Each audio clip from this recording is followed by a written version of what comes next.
এয়ারপোর্টের ইমিগ্রেশন লাইনে দাঁড়ালে দেখবেন এক এক দেশের যাত্রীর হাতে এক এক রঙের পাসপোর্ট। তবে একটু ভালো করে খেয়াল করলেই দেখবেন পৃথিবীর দেশ 200টির বেশি হলেও পাসপোর্টের রং কিন্তু ঘুরে ফিরে মাত্র 4টি, লাল, নীল, সবুজ অথবা কালো। আচ্ছা, এই রঙের সীমাবদ্ধতা কেন? আপনার কি মনে হয় যে দেশগুলোর কাছে অন্য কোনো রং বা ডিজাইনের অপশন ছিল না, বা এটা র্যান্ডমলি সিলেক্ট করা? মোটেও না। পাসপোর্টের রং মূলত একটি দেশের জিওপলিটিক্যাল বা ভৌগোলিক ও রাজনৈতিক পরিচয় বহন করে। যদিও আইসিএও পাসপোর্টের সাইজ ঠিক করে দেয়, কিন্তু রঙের বাছাইতে দেশগুলোর নিজস্ব স্বাধীনতা থাকে।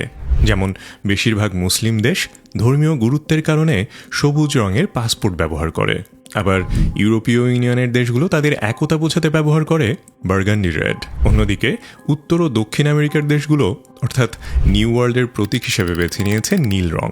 অর্থাৎ পাসপোর্টের এই রং শুধু একটি কাভার নয়, এটি দেশের বৈশ্বিক পরিচয়ের ব্র্যান্ডিং।